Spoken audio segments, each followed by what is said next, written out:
Oui, je pense qu'il ne faut pas se mentir. La puissance manquait l'année dernière. Et forcément, c'est quelque chose que j'essaye de gommer cet hiver pour que ça puisse vraiment mettre au fond en 2026 et régulièrement. Il y a eu des chutes aussi. Qu'est-ce qui les explique? Comment tu les as vécues? Comment on fait abstraction pour repartir justement et se dire j'y retourne? Ouais, c'est vrai que c'est pas forcément évident. Il y a eu encore beaucoup de chutes et quand même des grosses, et c'est à chaque fois sur le même genou. Donc c'est vrai que c'est quand même assez compliqué et ça met à chaque fois des coups d'arrêt dans la saison et dans la préparation qu'on se fixe pour les objectifs futurs. Mais je sais pas trop comment l'expliquer. Même les mecs à chaque fois ils me disent mais t'es malade d'y retourner et tout, mais je sais pas, dans les 5 derniers kilomètres j'y pense plus forcément. Mais c'est vrai que quand on est au sol après la chute, on se dit putain merde, encore une quoi. Mais bon, quand c'est pas trop grave, le lendemain on repart, et si c'est sprint, j'y serai encore quoi. Je pense que c'est une mentalité, un état d'esprit, mais je saurais pas trop l'expliquer. On a parlé de la psychologue, Marie-Laure Brunet. Est-ce qu'il y a un travail justement, notamment pour les sprinteurs, qui est important à faire avec? Je pense que ça dépend vraiment de la personnalité du sprinter, etc. Et ça dépend de ce qu'on veut travailler. C'est nous qui sommes acteurs là-dedans. Et moi par exemple, quand je travaille avec Marie-Laure, on travaille pas forcément sur les chutes, etc. Parce que pour moi j'ai pas de blocage vis-à-vis de ça. Donc ça c'est cool.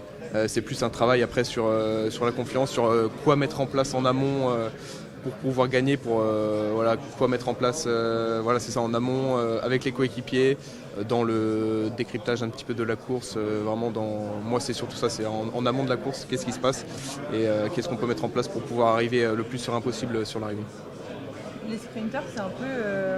les jeunes sprinters connaissent un peu une évolution, on va dire que tu as moins de purs sprinters maintenant, et il y en a pas mal qui arrivent à bien passer les bosses. Est-ce que c'est un truc auquel tu penses? On sait que les organisateurs de course, ils aiment bien mettre des finales un peu plus punchy. Ouais. Tu penses à ça ou... J'y pense, oui forcément. Après moi j'ai la chance, oui et non, enfin je suis assez léger, donc j'ai la chance de bien grimper. Après ça m'handicape peut-être un petit peu pour les purs sprints, donc c'est un petit peu à double tranchant. Maintenant c'est sûr que je souffre moins en haute montagne, on l'a vu aussi sur le Tour de France cette année. Je souffre moins sur les courses un petit peu plus difficiles forcément, mais cette année j'ai quand même l'ambition d'aller plus vite au sprint, donc ça passera par au début, je pense, passer un petit peu moins les bosses quand même, mais je pense que ça me dérange pas en tout cas dans la tête de plus souffrir dans les bosses si à l'arrivée je vais plus vite et que je peux aller gagner des courses. Il y a Matteo Milan qui arrive dans l'équipe. Est-ce qu'on va essayer de gratter des conseils auprès de Jonathan Milan?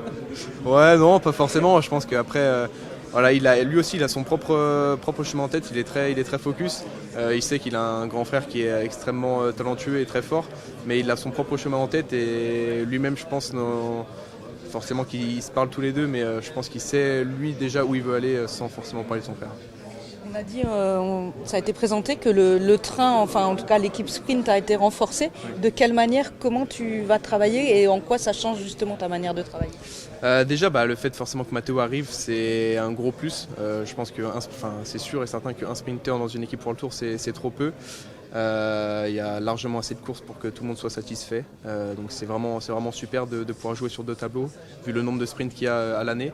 Donc ça c'est vraiment cool. Lui a forcément aussi un petit peu son train. On va un petit peu s'échanger des coéquipiers pour voir un petit peu les configurations qui marchent le mieux, etc. et en fonction des programmes de course de tous. Mais le but ça va vraiment de tout aligner pour que lui comme moi soyons satisfaits de notre programme et que les résultats suivent derrière.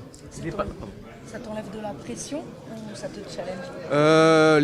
Les deux, je pense que c'est forcément très bien. Quand j'étais avec Arnaud, ça se passait très bien. Je pense que ça le tirait vers le haut, et moi aussi, parce que c'était quelqu'un que je respecte énormément et que j'admirais quand j'étais jeune et que j'admire toujours. C'est vraiment un très bon coureur.